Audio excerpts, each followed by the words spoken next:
Assalamualaikum warahmatullahi wabarakatuh. Bismillah, alhamdulillah. Wassalatu wassalamu ala rasulillah Sayyidina Muhammad ibn Abdillah wa ala alihi wa sahbihi wa mawala la hawla wa la quwata illa billah. Amma ba'da. Pak Gubernur, Bapak Wakil Gubernur, Ketua Basnas, Pak Kiai Daroji, Kak Kanwil Depak, Pak Musta'in, TNI Polri, jajaran Forkompimda yang saya hormati, alhamdulillah hadirin wal hadirat yang berbahagia. Tadi sudah disampaikan oleh Pak Ganjar tentang beberapa hal yang akan kita hadapi di masa depan, antara krisis pangan dan krisis energi. Dan pada saat yang sama kita ini juga punya kewajiban bersama. Krisis pangan, krisis energi atau krisis apapun, fundamentalnya tetap satu. Bagaimana kita tetap utuh berbangsa dan bernegara. Itu landasan utamanya. Nasi sebagus apapun akan tidak bisa dimakan kalau piringnya pecah. Jadi kebaikan apapun yang kita cita-citakan akan habis. Karena kebaikan manusia yang kita cita-citakan akan hilang. Kebaikan agama, kebaikan budaya dan peradaban juga akan hilang. Kalau tidak tercipta perdamaian, tidak tercipta keamanan bangsa dan negara. Nah itu kuncinya. Kalau jadi nggak ada harapan apapun kalau bangsa ini sampai pecah dan tercerai-berai. Karena tanggungan kita besar, tanggungan kita berat. Karena Arab ini satu bangsa ditanggung beberapa negara. Eropa satu bangsa ditanggung beberapa negara. Nah kita ini puluhan bangsa, suku dan agama ditanggung oleh satu negara kesatuan Republik Indonesia. Kita lebih berat. Makanya spirit hijriyah itu sebenarnya menggambarkan menanggung perbedaan. Jadi para ulama ketika datang ini mengemban misi besar. Rasulullah hijrah dari Makkah ke Madinah. Itu salah satunya juga karena tidak tercipta perdamaian dan persatuan di Makkah. Kemudian Islam bergerak ke beberapa negara. Itu juga karena tidak terciptanya perdamaian dan persatuan. Konflik politik di Timur Tengah waktu itu sampai Sayyidina Husain terbunuh, dipenggal kepalanya. Itu artinya apa? Memang tidak tercipta persatuan dan perdamaian. Makanya agar kita tidak mengulang itu dan selalu ingat bahwa agama pun pernah tidak bisa ditanggung karena hilangnya persatuan dan kesatuan. Makanya peristiwa perpecahan dan hilangnya persatuan dan terjadinya korban, kita selalu ingat. Bulan itu dikenal dengan bulan Asyura. Sampai di sini tetap diingat bulan itu namanya bulan Syuro. Makanya itu bulan duka karena hilangnya persatuan. Maka orang Jawa ini kalau bulan Syuro enggak mantu. Untuk mengingat bahwa itu bulan duka. Bukan karena Nyi Roro Kidul mantu, bukan.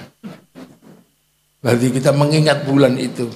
Terus karena bulan itu adalah bulan di mana cucu-cucu Nabi itu menjadi yatim, maka kita selalu memperingati dengan santunan anak yatim ini untuk mengilang. Makanya ketika orang-orang ini mengingat itu, ketika diajak berbicara khilafah, kita masih ingat jangan, nggak usah ngomongin itu. Suriah ngomongin khilafah, hancur bangsanya. Libya ngomong khilafah dari bangsa yang begitu maju, begitu sejahtera, damai, ngomong khilafah, hancur sekarang bangsanya. Afghanistan yang tadinya mulai maju, Begitu ngomong celana cingkrang dan jenggot, hancur bangsanya. Nah bangsa kita aman kemarin, tidak ngomongin itu. Ada yang ngajak ngomong itu, sudahlah nggak usah ikut ngomong itu. Tapi kalau Anda nggak pakai bendera la ilaha illallah, Anda anti la ilaha illallah, enggak. Kami tahlilan tetap pakai la ilaha illallah. Kamu kalau anti bendera ini, kamu anti la ilaha illallah, enggak. Kami juga anti bendera PKI Palu Arit. Tapi kalau kami ke sawah tetap pakai arit, pergi nukang tetap pakai palu. Jadi di Indonesia ini akhirnya lihat tekanan-tekanan yang menghilangkan persatuan, kita bisa halau. Awas bahaya Syiah. Lagunya Haddad Alwi, Ummi, itu lagu Syiah. Di Indonesia yang lebih parah dari lagu itu ada Indung-indung. Aduh Siti Aisyah mandi di kali, rambutnya basah, tidak sembahyang, tidak puasa. Kenapa pakai nama Siti Aisyah? Kenapa nggak pakai nama yang lain? Itu artinya bukan Siti Aisyah istri Rasulullah, yaitu Siti Aisyah orang Jawa Tengah lah mungkin. Kita lihat itu kita semua. Nah itu kenapa? Kenapa kita bisa selamat seperti itu? Karena hijrahnya Islam itu waktu itu memberikan fundamental pemersatu dari perbedaan bangsa, perbedaan suku dan perbedaan agama.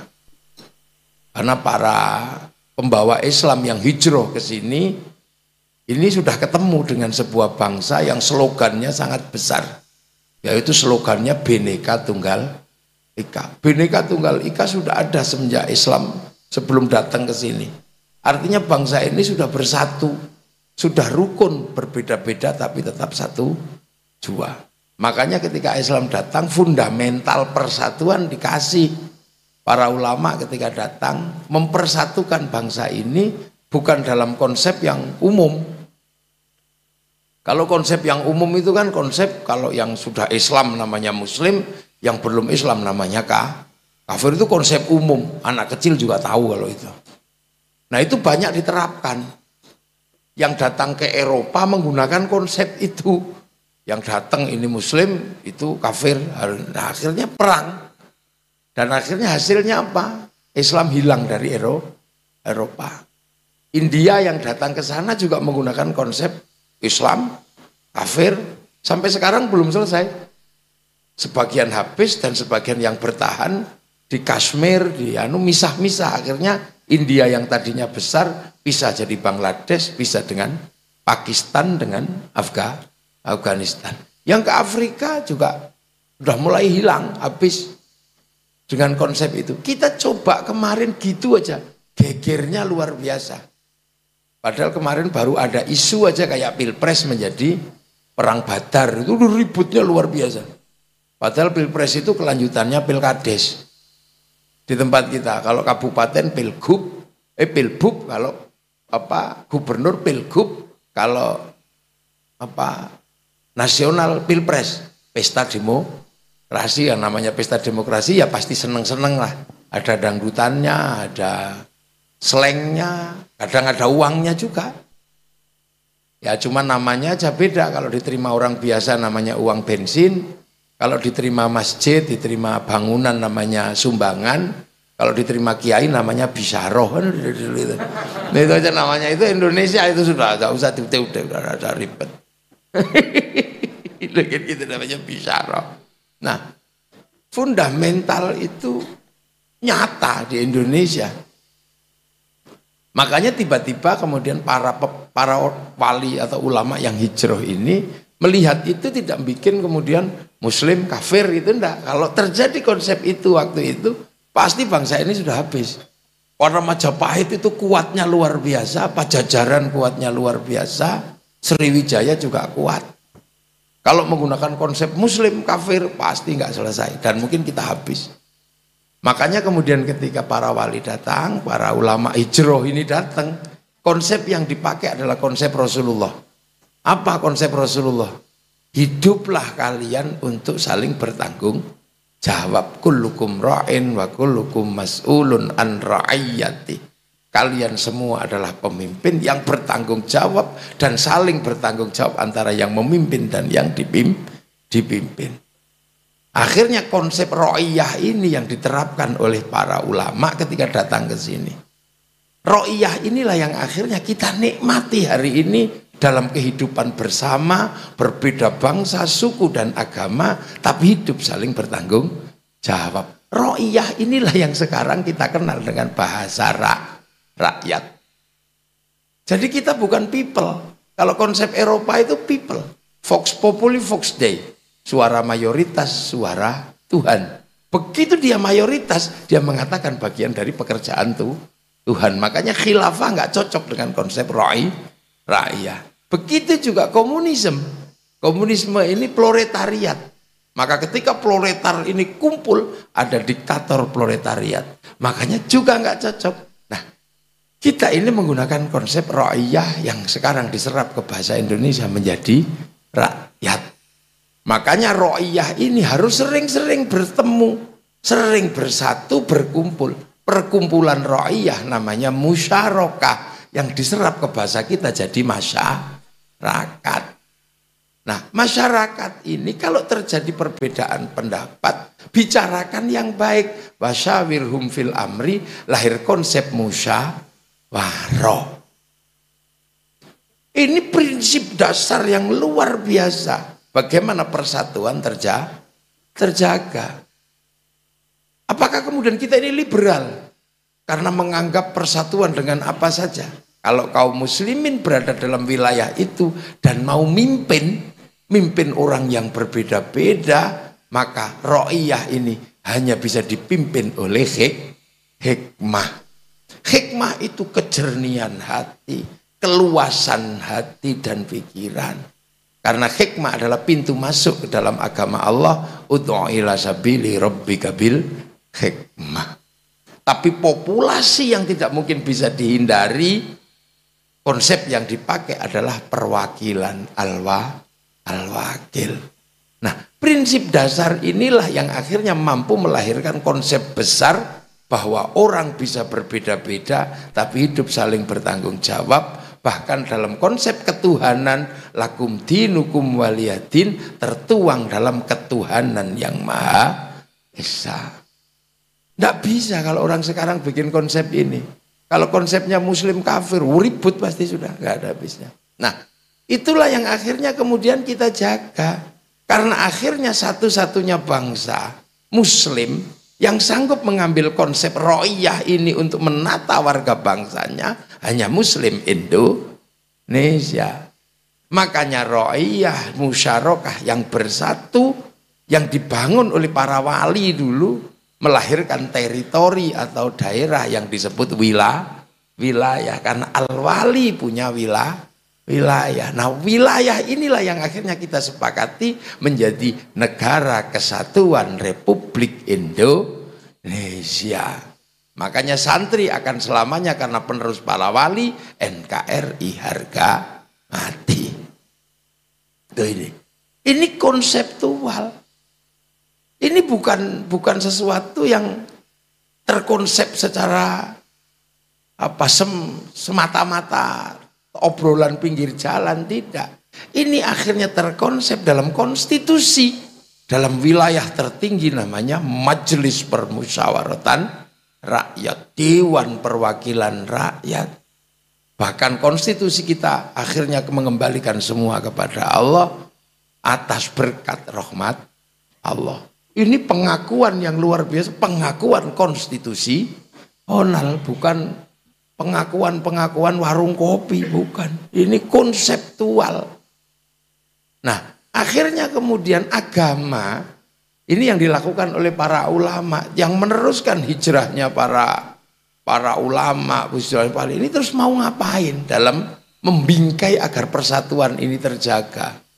Loh, makanya agama dijadikan landasan persatuan, wa'tasimu bihablillahi jami'an wa la tafarraqu. Akhirnya konsep persatuan dijaga betul. Integritasnya dipertahankan. Bahkan bila perlu dibiayai untuk membangun persatuan. Setelah lebaran dibiayai dalam halal bi halal. Halal bi halal itu membiayai persatuan. Hampir seluruh instansi dan masyarakat membiayai agar orang tetap bisa bersatu setelah puasa. Itu biaya, itu manggil sound biaya. Itu sound system biaya, makan biaya, tenda biaya. Tapi demi persatuan dibiayai. Setelah itu ada, bahkan pergi haji dibiayai dengan walimatus safar. Kumpul semua. Setiap hari, makanya santri itu kalaupun nggak masak tetap makan karena dibiayai persatuan ini. Nah, bukti bahwa itu dibiayai itu persatuan itu tidak ditemukan di negara lain, nggak ada di negara lain. Belum selesai itu pernikahan dibiayai di bulan ini, bulan besar kemarin apa? Bulan besar Dzulhijjah. Itu pasar terserap berapa? Setelah itu Muharraman dibiayai. Peringatan Muharram di mana-mana dibiayai. Roda ekonominya berputar, bahkan kantor gubernur pun membiayai persatuan. Loh seperti ini gimana coba? Ditemukan nggak di tempat lain? Nanti sebentar lagi persatuan bangsa dibiayai. Itu dia setelah Muharram itu sampai nanti setelah Muharram masih belum selesai itu. Itu. Sapar. Nanti mulut betapa kita membiayai persatuan. Dari majelis-majelis mulutan itu ayam laku terserap semua, besek laku, sampai tampah itu laku semua, mana yang tidak laku? Itu belum selesai nanti bakdo mulut Khalsy Abdul Qadir Al-Jilani laku semua. Nanti rejepan dibiayai. Makanya orang medit itu nggak suka dengan membiayai persatuan. Makanya dikit-dikit itu, oh ini bid'ah, ini apa? Dia nggak bisa bersatu. Makanya kalau kelompok seperti itu kok mencalonkan presiden, nggak mungkin bisa mengayomi banyak pilihan. Dia tahu. Karena basically-nya individual. Maka sampean kalau milih calon presiden nanti jangan sampai yang didukung oleh kelompok-kelompok individual seperti itu. Itu hanya akan mencuri setat di dalam persatuan. Hasilnya apa? Tetap perpecahan. Makanya kalau milih presiden pilih yang basicnya adalah memang basic mengenal persatuan dan kesatuan. Kan gitu Pak Ganjar. Dan mau membiayai yang penting itu. Mulut belum selesai nanti Rejab, Sya'ban, Ramadan. Makanya santri ini punya mekanisme sosial yang berbeda dengan muslim di tempat lain. Makanya santri ngotot jangan sampai agama menjadi biang perpecahan. Makanya kiai itu jaga betul. Yang lain sudah mandiri, independen, santri tetap bertahan dengan persatuan doa. Ketika yang doa itu santri, doanya masih bersatu. Kiainya yang berdoa, santrinya yang lain amina. Amin, amin. Amin. Amin. Nanti kalau kecapean, amin. Kiainya pasti paham. Walhamdulillahirabbil alamin. Jadi doa pun menjadi alat pemersatu.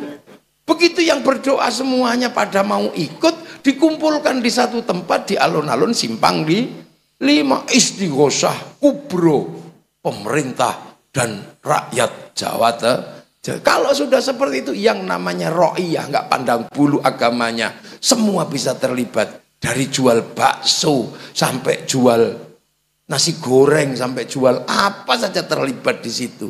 Angkutan juga laku untuk ngangkut penumpang. Siapa yang punya konsep pemersatu seperti ini? Kalau bukan kewajiban sejarah yang diemban oleh para ulama untuk meneruskan persatuan demi bangsa dan negara. Tidak ada yang lain. Selawat. Sampai delok selawat itu. Selawat itu kan sendiri-sendiri juga bisa. Tapi di tangan para ulama, selawat ini menghadirkan persatuan yang luar biasa. Sampai kemudian semua datang berkumpul di alun-alun.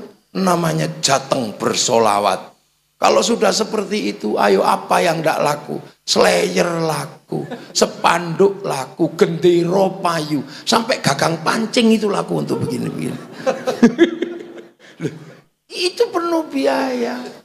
Apalagi kalau yang didatangkan Habib Syekh, kain putih laku semua. Ya nah ini beramainya itu.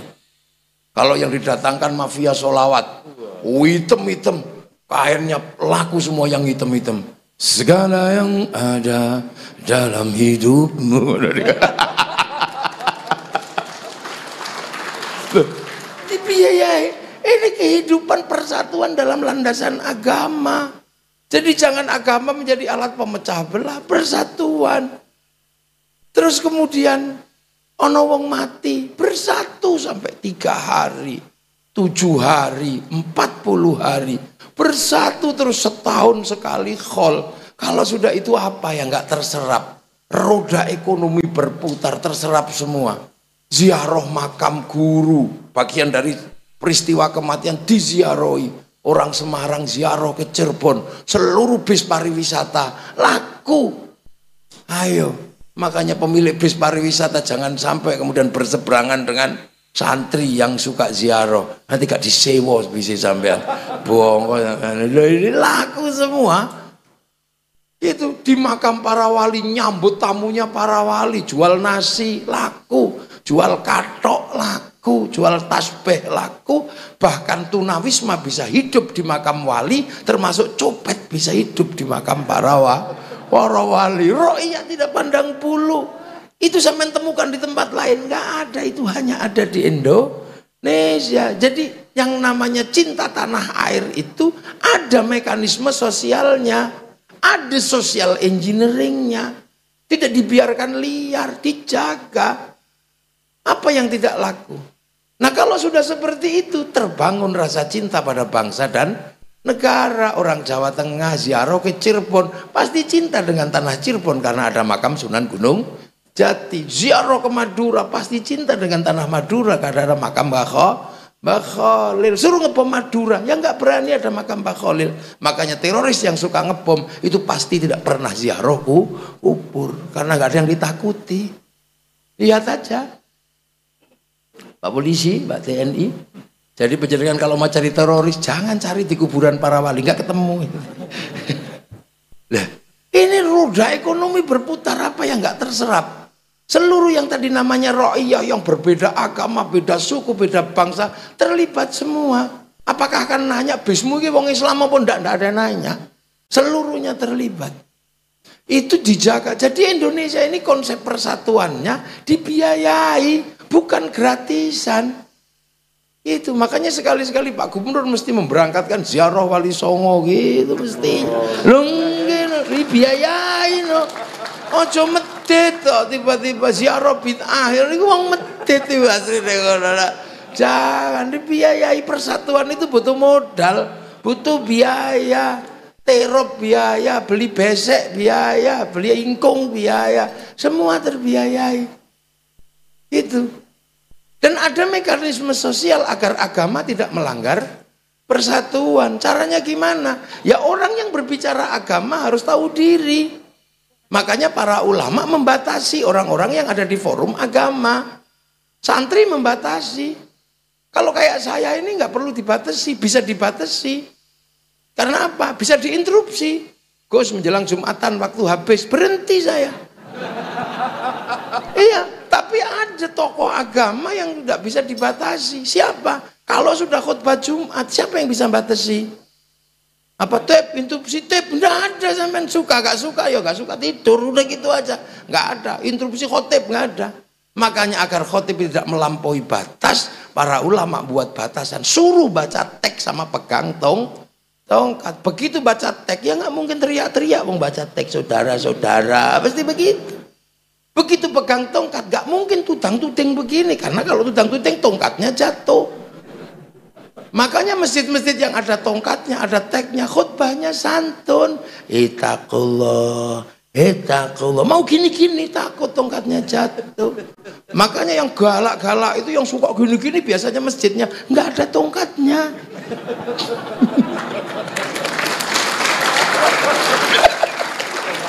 Loh, lihat aja loh. Jadi mekanisme sosial yang ada di Indonesia ini bukan semata-mata hadir menjadi sesuatu yang liar dan mengalir.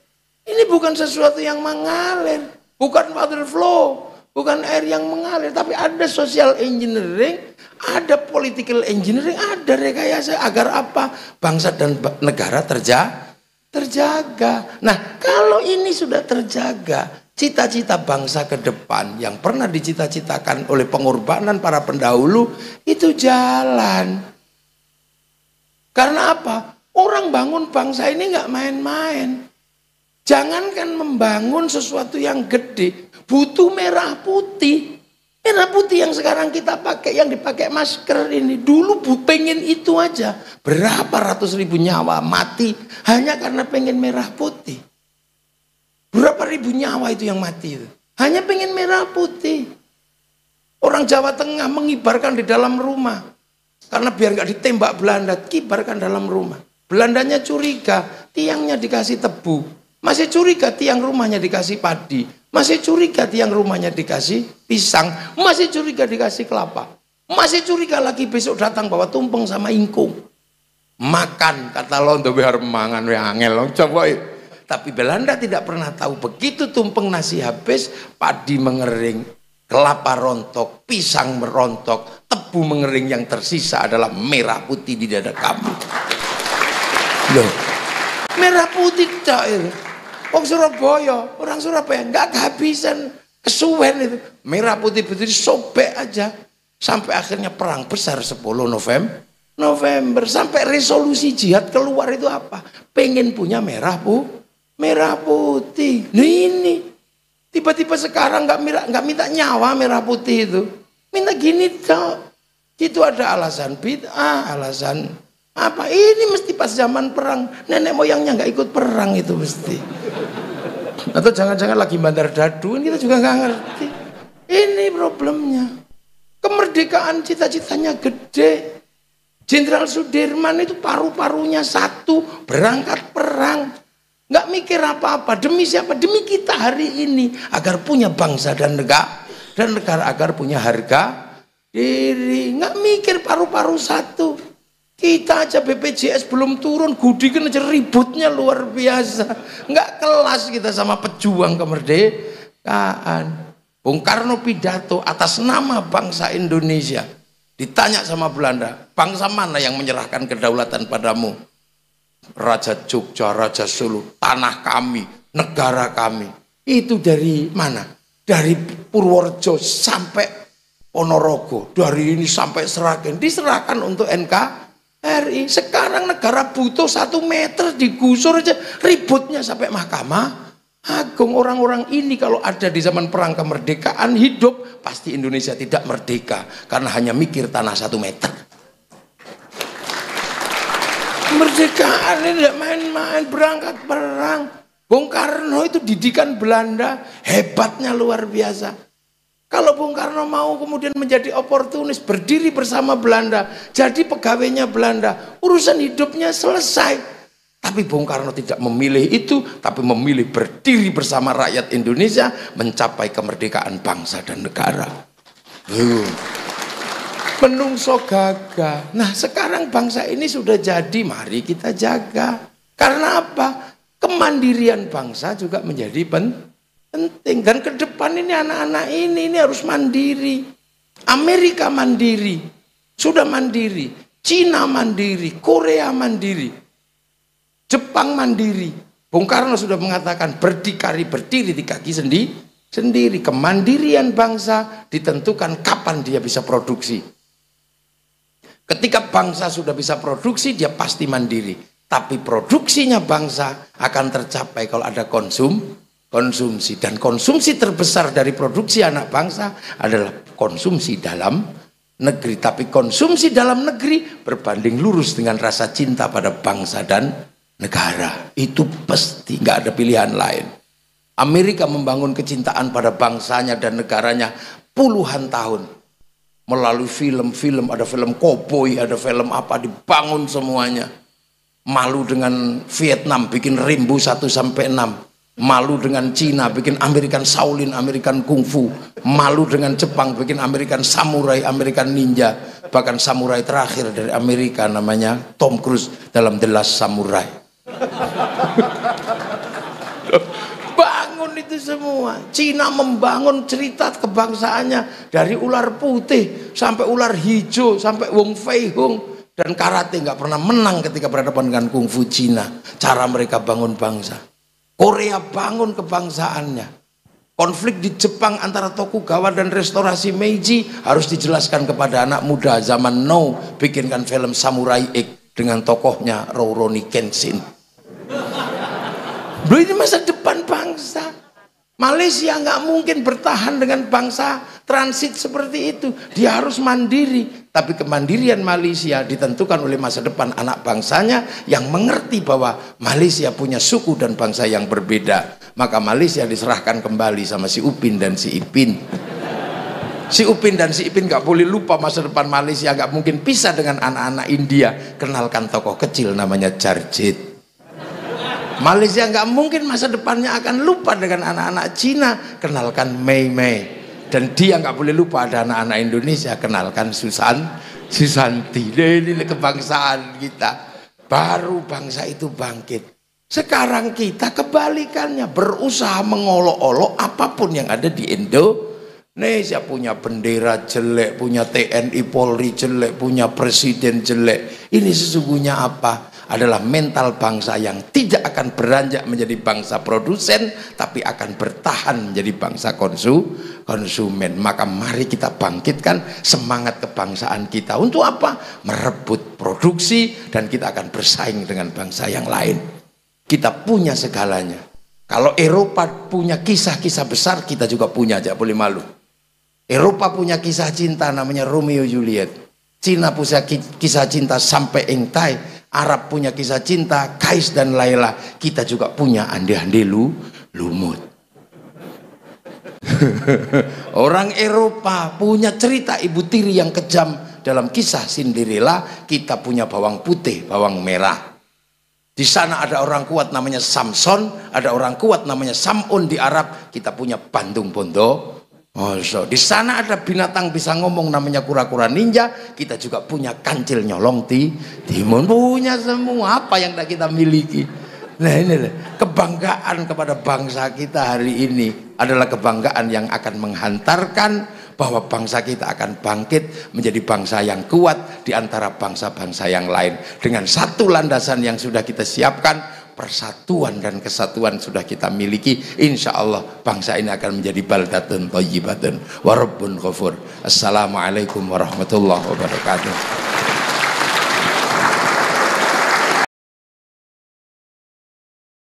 Assalamualaikum warahmatullahi wabarakatuh.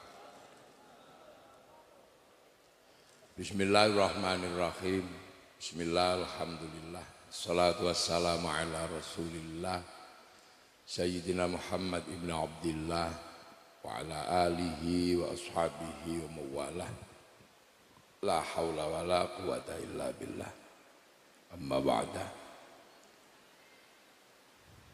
Para alim, para ulama, para kiai yang hadir semuanya, jajaran takmir Masjid Agung Jawa Tengah AJT, Gus Apang, jenenge sampean niku sapa to? Aspal Maula. Oh, Aspal Maula. Aspal Maula. Gus Apang, Gus Rikza. Hadirin wal hadirat yang berbahagia. Acaranya Semarak Kemerdekaan. Nggih. Kula ra iso maca wong ra ketok iki. Barang ini nek gedhe ning ngarep mata ya ra ketok. Gebyar kemerdekaan. Jadi menyambut gebyar kemerdekaan ini MAJT mengadakan gebyar sholawat. Gebyar sholawat dan kemerdekaan. Sesuatu yang kebetulan ini bareng dengan Semarak Muharram. Berarti Semarak Muharram, Semarak kemerdekaan, gebyar sholawat. Pokoknya gebyar-gebyar lah ini. Dan ini adalah rangkaian dari semua rangkaian kaum muslimin dalam mewujudkan rasa syukur terhadap nikmat Allah. Ini caranya orang Indonesia. Makanya ini tidak pernah berhenti. Yang namanya gebiar dan semarak itu di Indonesia itu tidak ada habisnya. Setiap bulan itu gebiar. 3 bulan yang lalu semarak halal bihalal. Gebiar di mana-mana. Son laku, selawatan ya kemana-mana sampai suaranya Gus Apang ya habis. Gus Rikza ini kemana-mana undangan halal halal, pagi, siang, sore, malam pidato. Itu belum selesai. Itu sampai molor di bulan Dzulqa'dah. Nah ketika Dzulqa'dah itu campur dengan semarak bersih desa. Atau merti dusun campur sama semarak walimatus safar, pamitan haji, sampai jarinya penerbangnya abuh termana pamitan haji. Setelah itu bulan Dzulhijjah ini di mana-mana orang nikah, semarak semua, ya pidato ya makan ya selawatan, walimatul arus. Nah belum selesai itu, ini sudah semarak Muharram, pagi sore. Gus Rikza gak ada habisnya, Gus Apang sampai KTN kemana-mana, saking tiap hari panggilan undangan. Saya aja sehari bisa 8 tempat, lu kan luwih seniornya. Ini nanti belum selesai. Ada lagi itu nanti. Mulai masuk suro, sapar, mulut. Wih itu kalau sudah mulut sudah. Itu apa yang enggak gebiar. Di kampung-kampung, RT, semua bikin keramaian. Dan tanpa kerusuhan. Rame itu sudah mulutan. Wong selawatan, wong mangan tumpeng, mangan ingkung. Nanti itu belum selesai itu bakdo mulut. Itu Kholsi Abdul Qadir Al-Jilani. Pengajian lagi, orang nontek itu sudah. Habis itu Rejab. Wah, peringatan Rojabiyah. Isinya ya podo, pidato, solawatan, mangan. Dan pidato, udah terus gitu. Terus nanti Syakban ini ziarah, khataman, haflah, komplit itu. Belum lagi itu selesai nanti Ramadan, mercon. Sampai orang di kampung tuk-tuk gitu, tuk-tuk bangunkan sahur. Sahur. Sampai nanti itu karena saking capeknya sahur, ora sahur sak karepmu. Ini nanti terus nuzulul Quran, perputar.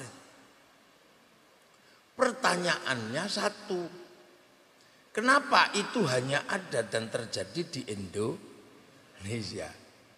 Makanya karena itu hanya terjadi di Indonesia, maka kegiatan itu dianggap sebagai kegiatan yang menyalahi prinsip dasar Islam. Mula disebut bid'ah. Karena rapate usum. Apa meneh sing lunga haji terus kok ora ning selawatan ning kono bubar wis pokoke. Nah itulah. Itu hanya ada di Indonesia dan orang Indonesia tidak pernah melupakan momentum apapun yang dilakukan oleh Rasulullah. Jadi hampir semua peringatan tadi itu adalah siklus kehidupan Rasulullah. Nah, sesungguhnya ini hutang apa tuh? Wong Indonesia kok begitu apapun terkait Rasulullah itu. Utang apa tuh asli dengan wong Indonesia? Karo Kanjeng Nabi. Itu kan gitu. Kalau utang swarga pastilah umpamanya ini Kanjeng Nabi sing ditune swarga. Sebenarnya ada apa di balik itu semua? Ternyata di balik itu semua, orang Indonesia punya hutang kehidupan kepada Rasulullah. Indonesia ini punya hutang kehidupan. Utang apa? Utang bagaimana memahamkan hidup berbeda yang sebelumnya susah dipahami. Berbeda bangsa, berbeda suku, berbeda agama. Orang Eropa kalau berbeda suku, perang. Berbeda ras, warna kulit, perang.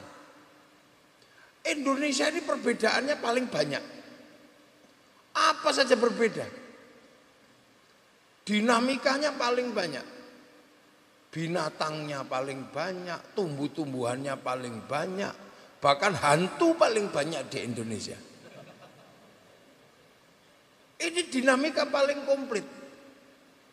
Orang Arab itu membicarakan buah.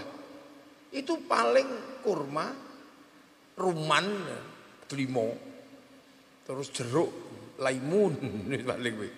Sampai sini yang dibicarakan buah itu ono duku, duren, juwet, cipluan, komplit. Di sana bahas agama itu paling Yahudi Nasrani. Sampai di sini ada Hindu, ada Buddha, ada setengah Hindu, setengah Buddha, setengah Islam. Lu ngoning masjid tapi bandar dadu lu yo eneng ngene. Ini setengah. Di sana ketika membicarakan hewan itu paling sapi jarang ya, unta, gajah, terus apa kambing, gonam. Sampai sini itu kan bahasannya tambah luwak, garangan, terenggiling. Bahasannya jadi banyak. Hantu juga sama, di sana itu kan bahasannya paling jin, syaiton. Sampai di sini itu tambah wewe gombel, sundel bolong, gundul pringis, kolor hijau. Kampung penari tambahkan. Nah, dinamika itu di tempat lain menjadi masalah, tapi di Indonesia menjadi sebuah kekayaan hasanah yang akhirnya mempertemukan perbedaan suku, perbedaan bangsa, perbedaan agama yang tidak bisa dipertemukan di tempat lain. Tidak bisa. Islam di Eropa nggak bisa mempertemukan itu, bubar. Sahabat yang ke Eropa banyak yang kemudian sampai lagi hilangnya. Yang ke Cina, yang ke Afrika. Tiba-tiba yang di Indonesia menjadi populasi yang paling besar di seluruh dunia. Dan hari ini kekuatan Muslim terkuat dan terbesar di dunia ada di Indonesia. Wong apal Quran paling akeh Indonesia. Wong di masjid paling akeh, wong salat paling akeh di Indonesia. Bahkan ada gerakan subuh berjamaah nek pas Pilpres. Berarti kan ono gerakan duha berjamaah, tahajud berjamaah. Wong Indonesia ini komplit lah ngono. Sampai ono Samsudin. Komplit itu ya, komplit ya. Komplit lah. Nah, bahkan orang haji paling banyak dari Indonesia. Antrinya sampai 50 tahun. Itu tidak terjadi di negara lain. Makanya akhirnya orang-orang bisa melihat puluhan ini suku bangsa bisa bersatu. Bahkan ketika menjadi negara, ini menjadi fenomena yang aneh. Arab itu satu bangsa, akhirnya pecah jadi puluhan negara. Eropa satu bangsa, akhirnya pecah jadi puluhan negara. Tapi kita yang puluhan bangsa, suku dan agama akhirnya bersepakat dalam satu negara, Kesatuan Republik Indonesia. Ini bukan sesuatu yang hadir dengan tiba-tiba. Mempertemukan Islam yang lahir di Arab dengan Indonesia yang basicnya adalah Nusantara. Di mana ketika Rasulullah tahun 600 di sana memimpin perubahan besar di Jazirah Arab, di sini sudah punya kekuatan besar namanya Tarumanegara. Di Kalimantan sudah punya kekuatan besar namanya Kutai Kartanegara. Di Jawa Tengah ada kekuatan besar namanya Mataram. Ruang-ruang besar. Makanya sebenarnya bangsa ini sebelum Islam itu datang sudah memiliki segalanya. Peradaban maju sudah dimiliki. Makanya kita punya cerita-cerita yang sama. Ada kisah cinta yang legendaris di Arab, Kais dan Laila. Ada kisah cinta legendaris di Cina sampai Ingtai. Ada kisah legendaris di Eropa, Romeo dan Juliet. Tapi kita juga punya kisah cinta yang romantisnya luar biasa. Ande-ande lumut kita punya. Logo zaman gak tahu moco. Ngelakoni tapi deh. Langsung praktek. Ada cerita ibu tiri yang kejam di Timur Tengah namanya kisah Cinderella. Kita juga punya kisah yang sama, bawang putih, bawang merah. Di sana ada orang kuat namanya Samson. Di Arab ada orang kuat namanya Samon. Di sini ada orang kuat namanya Bandung Bondowoso. Bahkan ada orang kuat namanya Sipahit Lidah. Bekas tapak kaki dijilat orangnya 1000 kilo pun mati karena nyetrum. Coba kalau itu kemudian dijilat untuk dicintai 1000 kilo pun pulang. Wow, orang medeni. Di sana ada binatang bisa ngomong namanya kura-kura ninja. Di sini ada kancil nyolong timun. Komplit sebenarnya. Tadi terbangan alat musik ini terbang. Khas Timur Tengah, kulit dan kayu tinggal motong, kulit tinggal motong, templeknya dipaku, sing maku wong Cina, paku ini kan gainan Cina itu. Orang Eropa punya alat musik namanya gitar, yang disebut dalam bahasa Arab aitara, kayu tali. Bangsa Nusantara sudah punya alat musik yang namanya gamelan. Terbuat dari logam. Artinya hanya bangsa yang menguasai ilmu pertambangan yang maju dan penguasaan metalurgi yang mapan mampu membuat alat musik dari logam. Bangsa kita sudah punya, majunya luar biasa. Majapahit itu kalau makan piringnya buang sungai. Makanya di Majapahit tidak ada seksi isah-isah ini. Seksi korah-korah ini buang. Mongolia setelah menaklukkan Cina, menaklukkan Eropa, menaklukkan Arab sebagai bangsa penakluk, masuk ke Indonesia, ditaklukkan sama Kertanegara, habis di lautan. Kita bukan bangsa kecil. Loh kok bisa tiba-tiba Islam datang itu ketemu, kelak gitu. Yang ke Eropa gagal mempertemukan, yang ke Afrika gagal mempertemukan, yang ke Cina juga gagal mempertemukan, tapi yang di sini menemukan titik temu. Ini siapa yang kerja? Bangsa sudah tidak bisa diajak ngomong agama, wong wis duwe agama. Sudah tidak bisa lagi diajak ngomong ekonomi. Mereka bangsa yang maju secara ekonomi. Sementara para ulama waktu itu datang tidak punya apa-apa, biasa aja datang. Diajak ngomong surga orang sini, acuh tak acuh. Kalau cerita surga itu air mengalir, di sini suka banjir sudah. Kalau diajak cerita tentang surga banyak buah-buahan, di sini di sawah cipluan juga banyak. Diajak cerita tentang surga istrinya banyak, orang sini takut sama istri banyak. Satu aja pusingnya luar biasa. Karena perempuan di sini merdeka. Di Arab sana perempuan tidak merdeka karena seluruh survival itu ada di tangan laki-laki. Berburu laki-laki, berperang laki-laki. Maka laki-laki gagah layak mendapat perempuan banyak. Di sini perempuan merdeka. ruang bekerja lebih banyak perempuan. Mipil jagung wedok, ngunduh kopi wedok, nandur pari wedok. Makanya perempuan ditinggal mati suaminya aman di Indonesia. Urip dhewe, makanya cerewete ora umum. Satu aja pusing apalagi bayangno kene. Ini dalam ilmu sosiologi dan ilmu antropologi ada persoalan yang cukup serius.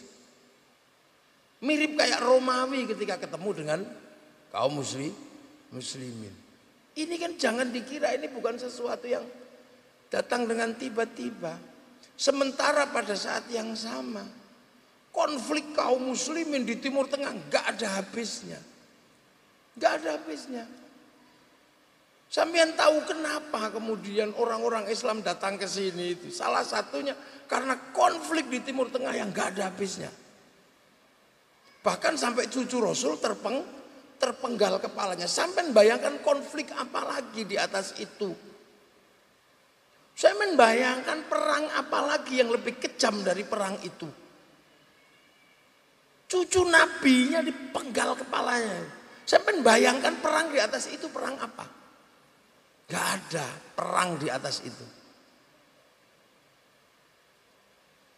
Rasulullah begitu menunjukkan cintanya. Yang bunuh juga tahu.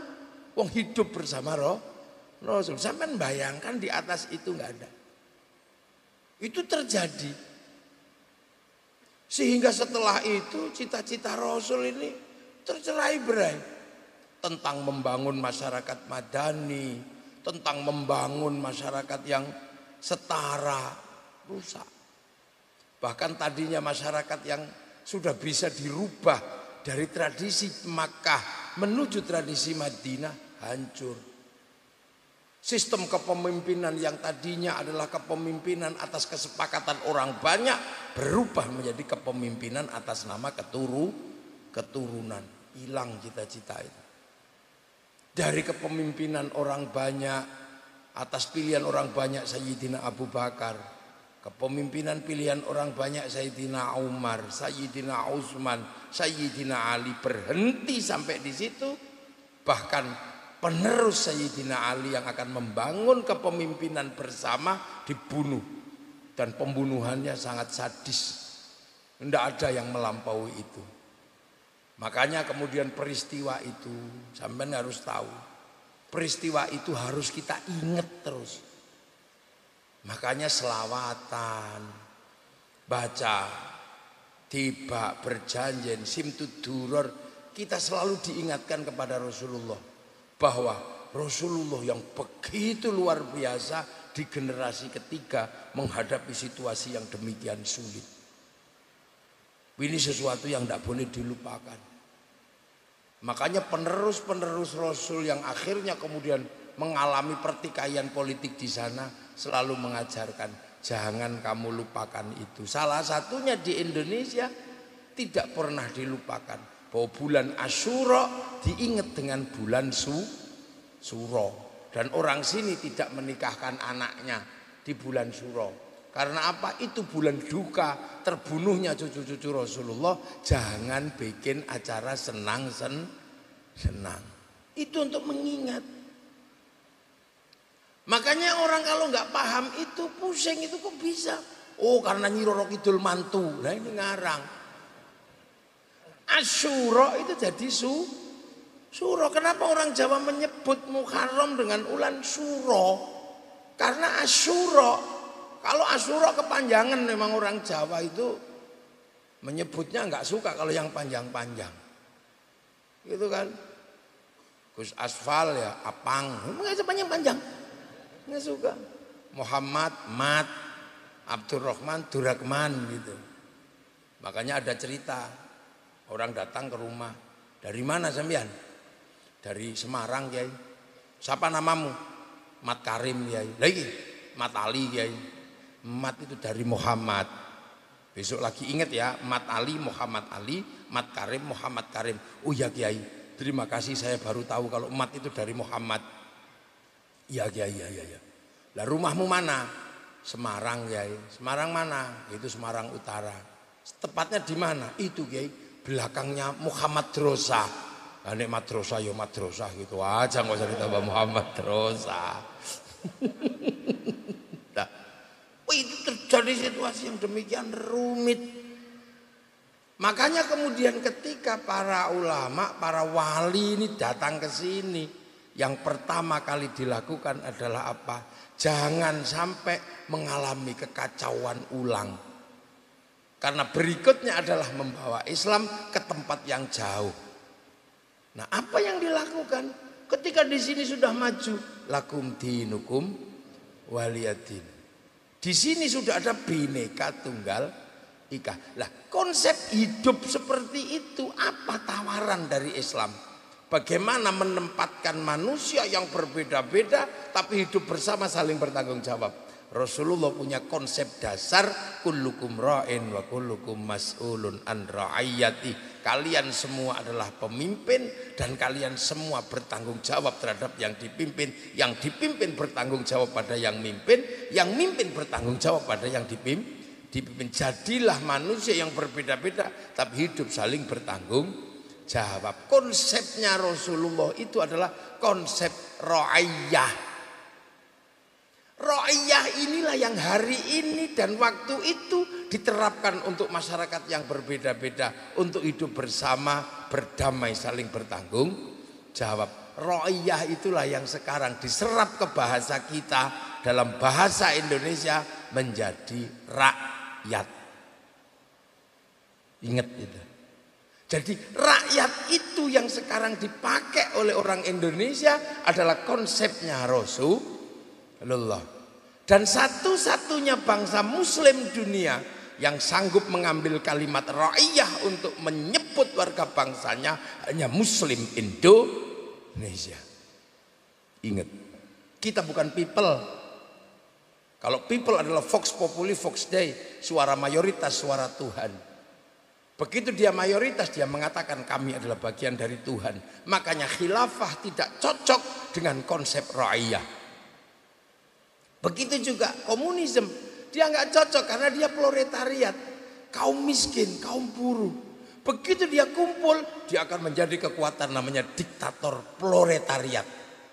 Nggak cocok dengan konsep ra'iyah. Ra'iyah adalah wasatiyah, hidup seimbang yang berbeda-beda tapi saling bertanggung jawab. Duh. Jadi sampeyan iki karep para sesepuh dititipkan kepada Rasulullah.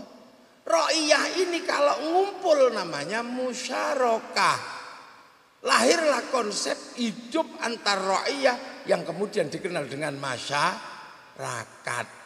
Kalau kalian berbeda faham dan berselisih tentang sesuatu, kembalikan pada Allah. Wasyawirhum fil amri. Lahirlah konsep musyawarah.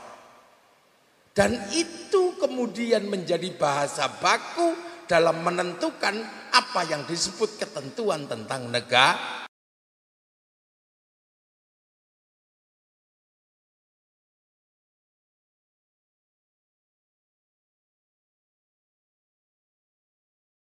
Wilayah. Jadi menyebut wilayah adalah pengakuan bahwa Indonesia adalah daerahnya para wali. Dia bukan teritori tapi wilayah. Itu adalah pengakuan bahwa yang menyebut dan mengembangkan itu adalah para wali. Dan wilayah itulah yang akhirnya kemudian disebut dengan sebutan Negara Kesatuan Republik Indonesia. Maka santri sebagai penerus para wali selalu mengatakan NKRI harga mati. Bisa lu sampean. Kenapa santri itu kalau sudah dengan wilayah yang namanya NKRI tidak pernah mundur? Karena kita tahu persis ini adalah daerah yang sudah dititipkan kepada Rasulullah. Ra'iyah, musyarakah, musyawarah, al-wakil perwakilan, al-hakim mahkamah. Dalam bahasa negara semua mengadaptasi dari bahasa Islam. Loh, makanya akhirnya Hari ini semua terjadi, semua terlihat bergerak pelan tapi pasti mengerucut kepada apa yang disebut dengan negara di mana Rasulullah punya celengan terbesar yang ada di Indonesia. Komplit di sini hari ini. Dan insya Allah sebagaimana Rasulullah pernah satu pagi bertanya kepada para sahabat, ya sahabat, sopo sing nggawa banyu, siapa yang bawa air? Ternyata sahabat tidak ada yang bawa girbahnya, nggak ada isinya, nggak ada yang berisi. Girbah itu tempat air teko kulit, itu namanya girbah, kosong. Siapa yang bawa air? Nggak ada, ya Rasul, lupa. Akhirnya Rasulullah dari asta Rasulullah, dari tangan Rasulullah keluar air. Ada yang minum, ada yang wudhu, ada yang apa. Kemudian bertanya Rasul, karena sahabat senang dengan air itu, siapa imannya yang lebih baik? Iman Rasul, ya Rasul, ya kalau aku kan ketemu Allah, beriman itu pantas. Imannya malaikat, ya Rasul, malaikat ketemu Allah, beriman itu pantas. Sahabat, ya Rasul, ya sahabat kan ketemu aku, kalau beriman itu pantas. Iman siapa, ya Rasul? Iman umatku di akhir zaman yang tidak pernah ketemu sama aku tapi beriman kepadaku. Merekalah yang kurindukan nanti di hadapan Allah di hari kiamat nanti. Sopo kira-kira? Ya kita yang jelek-jelek, pesek-pesek ini. Ya kita punya kebanggaan. Jadi besok ketika ketemu Rasul yang dari Arab sana, dari Yaman, sahabat, Assalamualaikum ya Rasulullah. Sahabatku yang dari Yaman, Assalamun mustamirun. Dari mana? Yaman ya. Santri-santri rombongannya Gus Sapang. Assalamualaikum, assalamualaikum sayyidinal anbiya'i. Assalamualaikum. Dari mana? Oh, rombongannya Gus Sapang. Wah, ada rombongan Semarang. Ya Rasulullah, salamun alik. Dari mana? Semarang, Nabi. Lihat nanti, pada akhirnya akan ketemu Rasul. Di sini hari ini seperti ini. Loh, makanya ketika jadi NKRI dengan konsep dasar Majelis Permusyawaratan Rakyat, Dewan Perwakilan Rakyat, struktur mana lagi yang kamu dustakan? Bahwa struktur bangsa Indonesia membentuk negara adalah struktur dasar yang diajarkan oleh Allah, diajarkan oleh Rasulullah Muhammad Sallallahu Alaihi Wasallam. Negeri mana lagi? Makanya kita ini lihat, nah sekarang dijaga. Makanya ketika Indonesia itu merdeka, Indonesia berjuang habis-habisan untuk siapa? Untuk ro'iyah ini. Agar aman dan nyaman untuk apa? Menjaga kemanusiaan dan menjaga agama. Karena wahadal baladil amin adalah sumpah yang diberikan Allah kepada Rasulullah. Watin untuk Nabi Nuh, wazaitun untuk Nabi Isa, Nabi Ibrahim, wa turi sinina untuk Nabi Musa. Tapi untuk Nabi Muhammad wahadal baladil amin sudah menyebut tentang keamanan bangsa dan negara. Untuk melindungi apa? Melindungi laqad khalaqnal insana fi ahsani taqwim. Manusia yang baik-baik ini harus dilindungi. Kemudian untuk melindungi apa? Amanu wa amilus sholihat. Agama dan perbuatan baik. Manusia yang baik, agama yang baik rusak kalau bangsanya tidak aman. Suriah, masyarakatnya baik, agamanya baik, dua-duanya rusak karena baladil amin tidak ada di sana, rusak semua. Dan inilah, ini terjadi dan Indonesia berhasil. Makanya kita jaga bareng-bareng, dijaga habis-habisan. Bangsa membutuhkan simbol merah putih, kita bergerak merebut simbol karena bendera adalah harga diri bangsa. Makanya sampai jangan lupa, merah putih yang kita pakai ini dulu minta nyawa. Mengibarkan merah putih resikonya mati. Makanya orang Jawa kalau mengibarkan merah putih biar gak ditembak Belanda, kibarkan dalam rumah.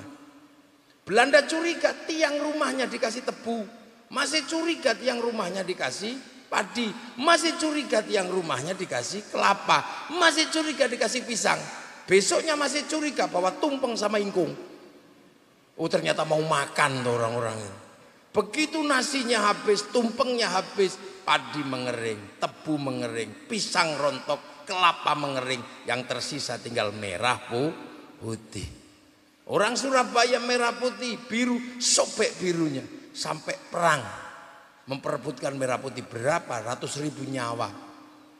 Resolusi jihad 10 November yang dikeletuskan di 22 Oktober tidak lain dan tidak bukan adalah untuk menggerakkan perjuangan berawal dari menyobek merah putih, birunya disobek, minta nyawa. Generasi kita apakah merah putih minta nyawa? Tidak.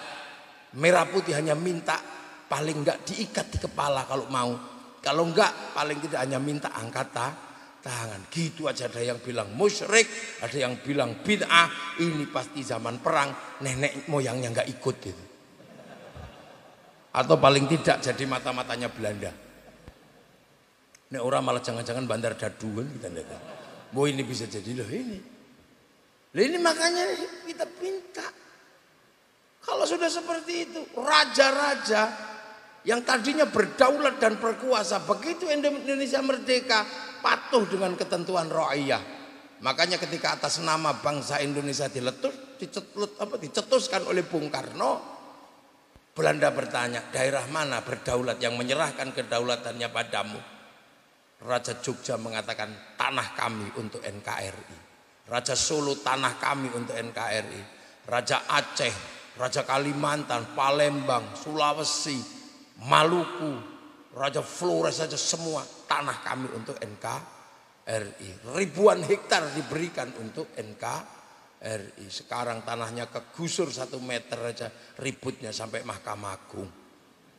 Makanya orang-orang seperti ini kalau Indonesia dulu waktu persiapan merdeka sudah hidup, Indonesia nggak jadi merdeka. Jenderal Sudirman paru-parunya 1, zaman bisa membayangkan sakitnya kayak apa orang dengan paru-paru 1 memimpin pasukan untuk perang. Sekarang BPJS belum turun, ributnya Masya Allah. Ini generasi milenial jangan malu, bikin malu sama pendiri bangsa. Makanya kita rawat bangsa ini. Caranya gimana? Kita rawat persatuan. Agama menjadi kunci, agama menjadi tonggak bagaimana membangun persatuan. Karena kalau agama tidak membangun persatuan, bahkan agama membangun perpecahan, tidak ada ujungnya karena tidak ada wasitnya. Maka agama mempersatukan. Untuk apa menjaga kebersamaan NKRI? Kita setiap hari ketemu dan berbiaya. Halal bihalal ngetokno biaya. Pengajian kebersamaan ngetokno biaya. Dan santri setiap hari menjaga kebersamaan itu. Dongo, yang lain sendiri-sendiri. Santri apa? Ayo dongo bareng, bertahan dengan kebersamaan dalam berdoa. Kiai ini sing dongo, santri ini sing amina. Amin, amin, amin, amin. Nek udah kecapean, amin. Santri kiainya langsung paham, walhamdulillahirabbil alamin. Begitu yang berdoa semakin banyak ikut, maka diajak ke alun-alun Semarang, Simpang 5 berdoa, berzikir, istighosah. Kalau sudah seperti itu apa? Seluruh yang tadi disebut ra'iyah tidak pernah ditanya agamamu apa, tapi semuanya hadir di situ. Ada yang jual bakso, ada yang jual aromanis, ada yang bawa tiker, ada yang apa, semua terlibat, roda ekonomi berputar, kebersamaan terjaga, bangsa bangkit. Sholawat itu kan sendiri-sendiri tadinya, tapi begitu di tangan para ulama, sholawat menjadi kebersamaan, bareng-bareng ke alun-alun. Semarang bersolawat, Jawa Tengah bersolawat. Kalau sudah seperti itu, odong-odong payu, El Sapek payu, bakul slayer laku, bakul sepanduk laku, sampai gagang pancing laku. Nek Gus Apang yang dihadirkan milenial, kain putih laku. Nek generasi tua Habib Syekh didatangkan, kain putih laku. Ya. Kalau yang dihadirkan kok Gus Ali, mafia sholawat kain hitam laku. Segala yang ada dalam hidupmu.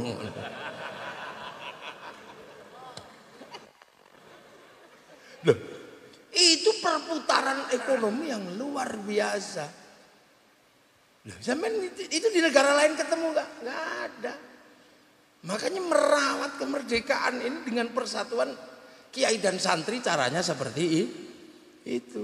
Ada orang mati bareng-bareng 3 hari, 7 hari, 40 hari, 100 hari, 1000 hari masih bersama setiap tahun khol. Masih kurang gurunya diziarahi, ziarah kubur, sadranan.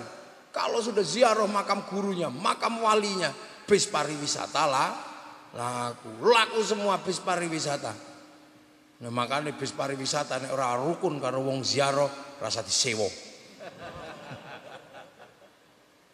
Lah itu laku semua, ini fundamental bagaimana membangun kebangsaan. Kalau sudah datang itu roda ekonomi berputar, tukang ojek payu sak murio payu kabeh. Makam-makam para wali menyambut para tamunya para wali, jualan nasi laku. Fakir miskin dan anak terlantar hidup di situ. Bakul katok payu sampai copet bisa hidup di situ. Ngapa yang terjadi? Duh, ini. Makanya bangsa kita bisa tegak dan agama yang dipegang oleh santri tidak pernah melandasi perpecahan. Ziarah kubur, akhirnya orang Semarang ziarah ke Cirebon. Pasti cinta dengan tanah Cirebon karena ada makam Sunan Gunung Jati. Ziarah ke Bangkalan, ada makam Syekhona Khalil. Tumbuh rasa cinta pada Syekhona Khalil, tanah Bangkalan Madura. Suruh ngebom Madura, ya nggak berani wong ada makamnya Syekhona Khalil. Makanya teroris yang suka ngebom pasti tidak suka ziarah. Ora ono sing diwedeni, blang-blung ya senenge. Lho ini kan. Dan kita punya adab sopan santun. Agama itu sesuatu yang kalau tidak dikendalikan selalu mengatasnamakan Tuhan. Nah, kiai itu dibatasi biar nggak terlalu mengatasnamakan Tuhan. Makanya kiai dibagi 2, ada kiai sakti dan kiai nggak sakti. Kalau saya ini kiai nggak sakti. Kalau pidato dibilang Gus berhenti, mandek saya. Kiai paling sakti itu siapa? Kalau sudah khutbah Jumat, Gus paling sakti. Nggak ada orang berani. Interupsi Pak Khotib, enggak ada berani. Kiai paling menangan itu. Itu kalau nggak dikontrol habis kita itu. Makanya oleh para ulama, kiai-kiai yang khotib yang paling absolut ini selalu dikasih tongkat sama tek. Akhirnya pidatonya nggak ngawur karena bawa tongkat, bawa tek. Ittaqullah. Mau gini-gini takut tongkatnya jatuh. Makanya orang-orang dengan masjid dengan tongkat dan tek pasti masjidnya masih santun. Begitu tongkatnya nggak ada, teknya nggak ada, sudah. Maka kalau mau melihat masjid yang aneh-aneh, lihat ada tongkatnya apa tidak. Ini cara milenial gitu jaga. Nah sekarang sampean punya tanggung jawab. Anak-anak milenial, mari bertanggung jawab. Pertama paling tidak tanggung jawab sama kiaimu. Tanggung jawab sama penerus-penerus para wali. Penerus-penerus para nabi ini, al ulama warasatul anbiya. Sampean yang pinter-pinter tanggung jawab. Karena apa? Kiai gak iso mikir semua. Kiai mulang ngaji, sampean tak ajari ngaji bisa, tak ajari sholat bisa, tapi hanya sebatas itu. Begitu sholat harus menutup aurat, tutup aurat itu kain, kiai sudah gak bisa mikir kain, sing mikir kain tetap Cino. Makanya sampean udah nggak usah ikutan bunuh Cina, kiaimu udah. Jadi, masa gitu, nggak usah gitu. Makanya kiai itu tenang. Kiai ngajar sholat itu harus wudhu itu pakai air. Air itu sekarang pakai sanyo sama pipa. Sanyo sama pipa diurus Mas Pion. Nggak usah nesu sampean. Itu kehidupan biasa aja. Haji diajarkan sama kiai, begitu waktunya berangkat diurus Yahudi karena urusan pesawat urusannya Yahudi. Makanya kiai jarang yang hancurkan Yahudi, bunuh Yahudi. Yahudi mati ngelangi. Lah iya. Kesapangi gayane nek suarane enggak nyacat ya, indahnya luar biasa. Beliau punya suara atas angin lah pokoknya. Tapi tutuk terbang itu begitu diterbang saya lihat ternyata paku pinesnya itu produksi Cina. Lah ya pecine ya Cina. Gus Riksa ini pecine ya Cina. Mangan. Engko nek wis tekan omah ngantuk udut gawean Cina. Akhirnya tenang aja. Nah itu, makanya kebersamaan itu dijaga dari itu santri. Nah sekarang masa depan ini sedang menunggu. Bangsa yang dimerdekakan tahun 45 menunggu kemandiriannya. Kemandirian bangsa tergantung siapa? Tergantung generasi muda. Untuk apa? Bisa enggak generasi muda ini seperti bangsa yang lain melakukan produksi? Kenapa Amerika kuat? Karena dia bisa produksi. Apa-apa bikin sendiri. Kenapa Cina maju? Apa-apa bikin sendiri. Kenapa Jepang maju? Opo-opo gawe dewi. Indonesia durung iso. Makanya sekolah-sekolah yang sekarang diisi oleh anak-anak ini kedepannya adalah menghantarkan bangsa bangkit, anak muda bisa produksi. Tapi kemampuan produksi 30 tahun lagi berhubung erat dengan rasa cinta pada bangsa dan negara. Karena hanya bangsa yang cinta pada negaranya, saya cinta dengan bangsanya, mau membeli produksi anak negeri. Kenapa Jepang bisa kuat? Karena orang Jepang mau membeli produk dalam negeri.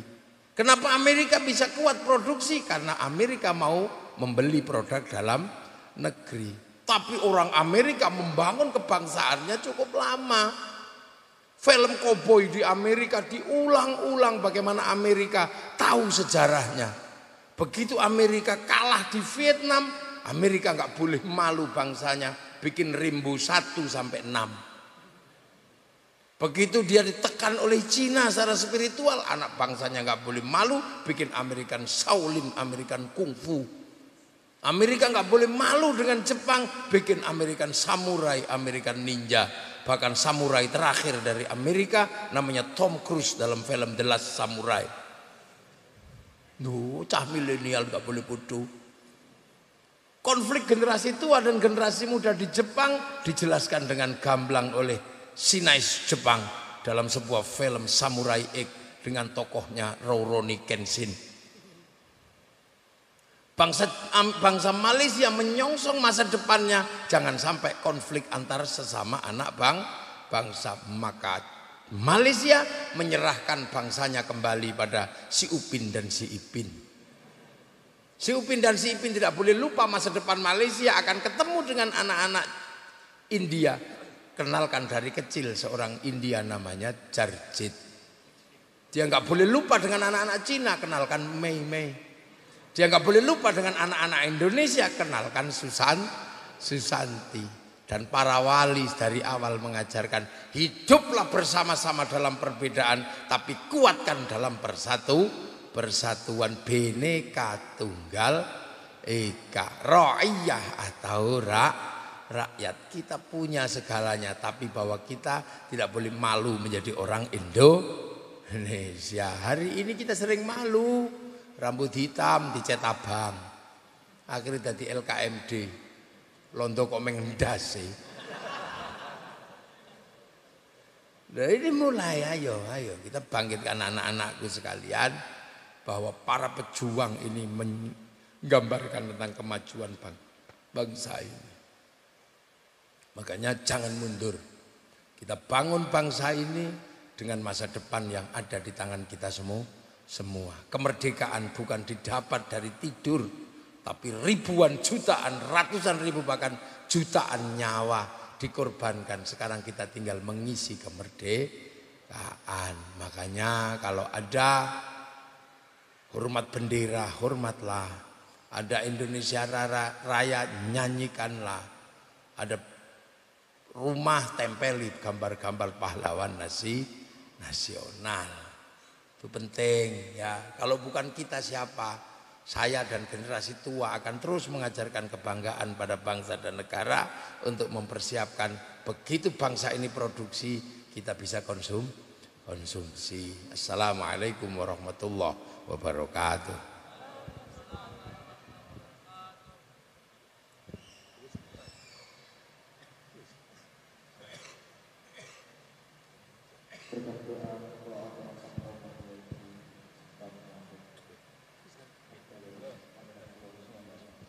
Bismillahirrahmanirrahim. Alhamdulillahirabbil alamin. Hamdan na'imin, hamdan syakirin, hamdan yuwafi ni'amahu yukafi'u mazida. Ya Rabbana lakal hamdu kama yanbaghi li jalali wajhikal karimi wa 'azimi sultanik. Allahumma iftah alaina iftahal arifin bi hikmatika wa ansur alaina rahmatak wa dzakkirna wa nasina ridha ya Allah ya Allah. Wa bi haqqi rabbana naskantu min dzurriyyati biwatin ghairi dzarrin tabaitikal muharram. Rabbana liyuqimus sholata faj'al 'abdan minan nasi tahwila marzuqatan yashkurun. Ij'al auladana dzurriyyatan dalam min al khair ibadah wa hasri wa maqasidana maqasidul akhirah rasulullah. Ya baina ummatina masyayikhina wa jadul masyayikh wa jil muassis Indonesia wa syuhada Indonesia Allahumma ighfir lahum warhamhum wa bi mafanu. Allahumma la tahrimna ajrahum wa la tafina ba'd mafanu. Allahumma jal qabrahum la tamiradil jinan. Allahumma jal madhum jamil qabr. Minna lillahi ilallah Muhammadur Rasulullah biaqidil ma'in arji ila rabbika radiyatan mardiyah fadkhuli fi ibadi wadkhuli jannati rabbana atina fid dunya hasanah wa fil akhirati hasanah wa qina adzaban nar sallallahu alaihi sayyidina Muhammadin walhamdulillahi rabbil alamin. Al-Fatihah. Suratul ladzina an'amta alaihim ghairil maghdubi alaihim waladdallin. Amin. Assalamualaikum warahmatullahi wabarakatuh.